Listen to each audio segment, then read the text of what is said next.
Hello everyone. तो 11-11 की ending एक जबरदस्त क्लिफ हैंगर पर खत्म हुई, जहां हमने देखा कि इंस्पेक्टर युग ने शौर्य से एक आखिरी बार मदद मांगी ताकि वो पास चेंज करके अपनी सीनियर वामिका को उस ब्लास्ट से बचा सके, क्योंकि युग को अभी भी उस मैजिकल पोर्टल की अच्छे से समझ नहीं है कि वो काम करता कैसे है। तो वो अभी भी डिपेंडेंट है उस वॉकी टॉकी पर जो प्रेजेंट में हो रहे इवेंट्स को चेंज करने की क्षमता रखता है। मैं बात कर रहा हूँ नई Korean adapted mystery thriller series 11-11 के टाइम ट्रेवल पोर्टल के बारे में, जहाँ राघव जुयाल का कैरेक्टर युग प्रेजेंट टाइम में होने के बावजूद भी वो पास्ट में बात कर सकता है रेडियो ट्रांसमिशन के थ्रू। शो ने इस टाइम ट्रेवल पोर्टल के बारे में इतना डिटेल में तो बताया नहीं है कि ये जनरेट कैसे हुआ और काम कैसे करता है, और इसे मेकर्स ने अभी भी मिस्ट्री रखा है, विच आई लव्ड, क्योंकि नेक्स्ट सीजन में वी आर होपिंग कि इस पर जरूर डिटेल में फोकस होगा और इससे जुड़ी सभी मिस्ट्रीज क्लियर होंगी।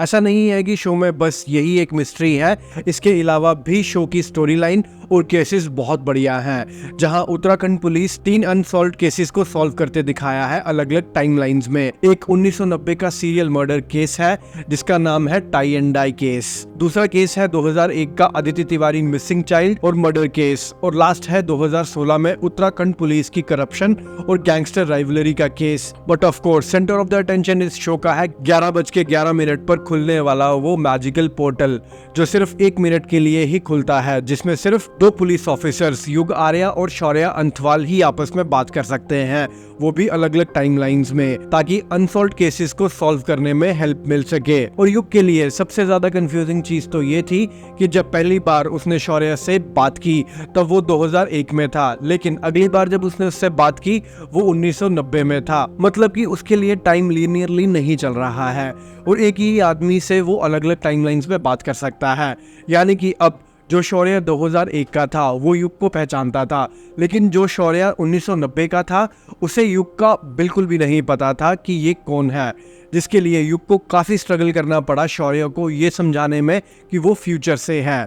तो चलिए देखते हैं 11-11 की एंडिंग में क्या हुआ, और अगर शो रनर्स दूसरा सीजन लाने का फैसला करते हैं इसका, तो अलग अलग कैरेक्टर्स की जिंदगियों में क्या हो सकता है हम वो भी देखेंगे। और वीडियो स्टार्ट करने से पहले मैं आपको फेयर वार्निंग दे दूं, इस वीडियो में शो को लेकर स्पॉयलर्स हैं। शमशेर और शौर्य का कनेक्शन काफी गहरा था, ना सिर्फ criminal connection but emotional connection भी। और शमशेर एक ऐसा आदमी था जो अपनी हर असाइनमेंट प्रॉपर प्लानिंग से करता था, और उस वक्त के बड़े क्रिमिनल्स में उसका नाम शामिल था, और इवन बाकी क्रिमिनल्स भी उससे डरा करते थे। पहले शमशेर सुल्तानिया के लिए काम करता था, लेकिन जब शौर्य अंथवाल ने उसे अरेस्ट कर लिया तब शमशेर ने स्मगलिंग के केस में 4 साल जेल में बिताए, और बाहर आने पर शमशेर ने अपनी पुरानी जिंदगी छोड़कर अपनी बेटी के साथ एक नई जिंदगी की शुरुआत करने का फैसला किया। शमशेर की एक ही बेटी थी गरिमा नाम की, और जब शमशेर को जेल हुई तो शौर्य ने उसकी बेटी का ध्यान रखा, क्योंकि इंस्पेक्टर अंथवाल को पता था कि किसी बच्चे को उसके बाप के गुनाहों की सजा नहीं मिलनी चाहिए। शमशेर बेशक बहुत सारे गलत काम करता था या इवन लोगों को धोखा भी देता था, लेकिन इन सब के बावजूद भी वो इंसान दिल का बुरा नहीं था, और शौर्य के लिए उसके मन में इज्जत वैसे ही बनी रही जैसे पहले थी, उसकी इसी ऑनेस्टी और उसके प्रति लॉयल्टी की वजह से। और सेम शमशेर के लिए था, वो भी शौर्य की बहुत इज्जत करता था, क्योंकि उसने उसकी बेटी की देखभाल की थी और उसकी पढ़ाई लिखाई को इंश्योर भी किया था उसकी एब्सेंस में, जिसके बाद शौर्य और गरिमा के बीच भी काफी अच्छा रिश्ता बन चुका था। लेकिन फिर बबलू बारूद केस के बाद शौर्य को पता चला कि शमशेर उस केस का प्राइम सस्पेक्ट है। हालांकि उसे फंसाया जा रहा था इस केस में, और जब क्राइम सीन इन्वेस्टिगेट हुआ और टायर मार्क्स के थ्रू ये पता चला कि गाड़ी वाकई शमशेर की थी, बट इन रियलिटी शमशेर ने ये क्राइम नहीं किया था, और शमशेर को पता था कि कुछ पावरफुल लोग जैसे सुल्तानिया और बाकी पॉलिटिशियंस उसकी जान के पीछे पड़े हैं और इस केस में फंसा रहे हैं, क्योंकि उन्हें कोई अरेस्ट चाहिए था ताकि केस जल्द से जल्द क्लोज हो सके। बेसिकली हुआ ये था कि सुल्तानिया ने शमशेर को शौर्य के साथ देख लिया था, और उनको लगा कि अगर शमशेर ने उनके खिलाफ सब कुछ बोल दिया तो उनका सारा इलीगल बिजनेस एक्सपोज हो जाएगा। वैसे तो शौर्य को शमशेर और उसकी बेटी पर भरोसा था कि उसने बबलू बारूद हत्याकांड नहीं किया है, but as a police officer जो टायर मार्क्स का एविडेंस उसके सामने था उसे वो निगलेक्ट भी नहीं कर सकता था। तो शौर्य ने शमशेर का पीछा किया और शमशेर ने इसी कानूनी पकड़ से बचने के लिए कोशिश की, क्योंकि उसे पता था कि अगर उसे पकड़ लिया गया तो उसके पास अपनी इनोसेंस को साबित करने का कोई तरीका नहीं नहीं होगा। और एट लास्ट शौर्य ने शमशेर को पकड़ ही लिया, लेकिन उसी वक्त जो गोली शमशेर को लगनी चाहिए थी वो उसकी बेटी गरिमा को लगी और गरिमा ने अपनी जिंदगी वहीं पर खो दी। और शमशेर अपनी बेटी की मौत का बोझ अपने कंधों पर 18 साल तक उठाता रहा। और 18 साल बाद जेल से बाहर आने के बाद जैसे ही उसे मौका मिला उसने सुल्तानिया से बदला लेना चाहा और उसकी बेटी श्यामली को किडनैप कर लिया और सुल्तानिया को गढ़वाल फोर्ट पर मिलने के लिए बुलाया। और युग जो शौर्य के साथ उस मैजिकल वॉकी टॉकी के जरिए टच में था, उसको ये पता चला कि किडनैपिंग सिर्फ पैसे के लिए नहीं थी, बल्कि शमशेर का सुल्तानिया के साथ पुरानी दुश्मनी के चलते वो उसकी बेटी को मारना चाहता है, वो भी उसके सामने, मतलब कि बेटी के बदले बेटी। और युग ने ये बात वामिका को बताई, जो 11/11 की एंडिंग में इस बात से अनजान थी कि युग असल में शौर्य से बात कर रहा था। वामिका बेसिकली शौर्य से प्यार करती थी, लेकिन जब से वो गायब हुआ तब से वो अपनी जिंदगी में मूव ऑन भी नहीं कर पाई थी। वामिका ने कई बार युग से पूछा था कि वो क्या एक्सपीरियंस कर रहा है और इतना स्ट्रेंज क्यों बिहेव कर रहा है, कि वो पुराने केसेस के पीछे पड़ा है और उन पर उसका ज्यादा फोकस है। लेकिन युग को पता था कि ये सब समझाना उसके लिए बहुत मुश्किल होगा और वो जानता था कि अगर वो ये कहता है कि उसने किसी तरह का पोर्टल खोल दिया है जिससे वो पास्ट में लोगों से बात कर सकता है, तो कोई उसकी बात पर विश्वास नहीं करेगा। क्योंकि जब पहली बार उसने ये सब खुद एक्सपीरियंस किया तब उसने खुद पर भी यकीन नहीं किया कि उसके साथ हो क्या रहा है, तो वो औरों को क्या समझाता। और फिर वामिका और युग भी उस गढ़वाल फोर्ट पर पहुंचे जहां शमशेर ने श्यामली को एक फ्रोजन वॉल्ट में बंद कर रखा था, जिसके बारे में और किसी को ये भी नहीं पता था कि उस व्हीकल के अंदर बॉम्ब भी लगाया है। और वामिका जैसे ही अंदर गई उसने अनजाने में उस ट्रिगर को चला दिया और एक बड़े धमाके के साथ ब्लास्ट हुआ और वामिका वहीं मर गई। युग उसे बचाने के लिए दौड़ता हुआ गया, लेकिन तब तक काफी देर हो चुकी थी। शमशेर का टारगेट वैसे वामिका तो नहीं थी, बट वो कोलैटरल डैमेज में मारी गई। जिसके बाद सबसे बड़ा क्वेश्चन ये बनता है कि लास्ट एपिसोड के लास्ट 20 सेकेंड्स में युग ने शौर्य से ये बात करी कि उसे वामिका को बचाना है किसी भी हालत में, क्योंकि युग जानता है कि वो पास्ट चेंज करने के कैपेबल है। तो क्या वो नेक्स्ट सीजन में वामिका की डेथ को रोक पाएगा? अब वो देखते हैं।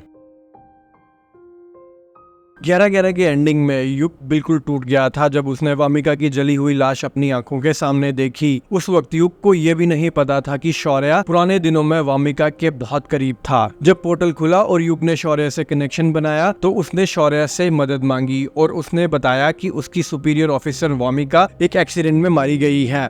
शौर्य भी ये सुनकर चौंक गया और सीरीज ने हमें उस क्लिफ हैंगर पर छोड़ दिया। सबसे पहले तो मैं ये कंफर्म कर दूं कि अब तक शो रनर्स की तरफ से सीजन 2 के लिए कोई ऑफिशियल अनाउंसमेंट नहीं आई है, लेकिन जिस तरह से सीरीज को क्लिफ हैंगर पर छोड़ा गया है, मुझे लगता है कि हम तो 12 युग, वामिका और शौर्य को एक्शन में देखेंगे। वैसे देखा जाए तो अभी के लिए बहुत सारी चीजें क्लियर नहीं हैं, जैसे कि सबसे पहले सीरीज ने ये कभी नहीं बताया कि सिर्फ युग ही क्यों पास्ट के साथ कांटेक्ट एस्टैब्लिश कर पाया है और दूसरे लोग क्यों नहीं, और दूसरा कि ये कनेक्शन बना कैसे, और ना ही ये बताया है कि वो कनेक्शन सबसे पहले बना किस रीजन से था।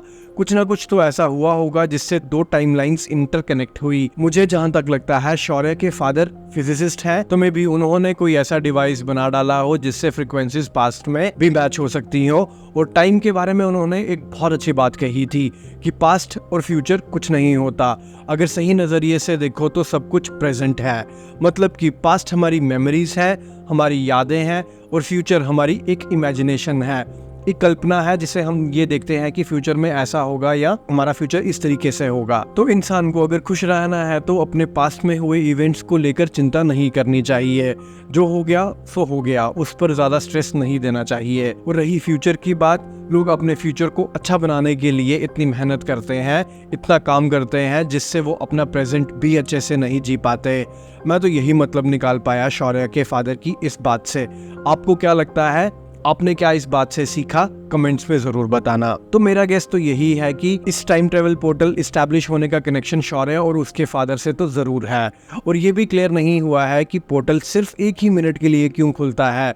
जहां तक मुझे लगता है सीजन 2 इन सब चीजों पर जरूर रोशनी डालेगा और ऑडियंस के लिए ये सब क्लियर होगा कि ये सब चल क्या रहा है। हमने ये भी देखा कि कैसे पुलिस युग के भाई को पकड़ के ले गई। युग ने अपनी जिंदगी के हिस्से का ट्रॉमा इसी वजह से देखा है, लेकिन ऐसा ट्रॉमा तो और भी पुलिस ऑफिसर्स ने फेस किए हैं, खासकर कि शौर्या ने। और फर्स्ट कनेक्शन भी इन्हीं दोनों के बीच में हुआ, तो मेरे ख्याल से इनके ट्रॉमास ने भी कुछ रोल प्ले किया होगा फर्स्ट कनेक्शन बनाने में इस टाइम ट्रैवल पोर्टल का। अगर सीजन 2 में युग और शौर्य के कनेक्शन की बात करूं, मुझे नहीं लगता कि शौर्य प्रेजेंट टाइमलाइन में अभी जिंदा है, लेकिन युग शौर्य को कुछ ऐसी इन्फॉर्मेशन तो जरूर देगा जिससे वो वामिका की किस्मत बदल सकेगा और उसे बचा भी लेगा।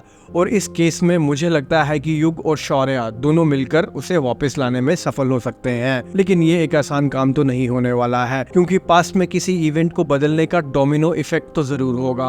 और अगर वामिका वापस आई तो प्रेजेंट टाइमलाइन में बहुत सारा क्योस और कंफ्यूजन हो सकता है। लोग पहले ही युग पर सवाल उठा रहे थे, क्योंकि वो अपने सुपीरियर से शौर्य अंतवाल के बारे में बार बार पूछ रहा था।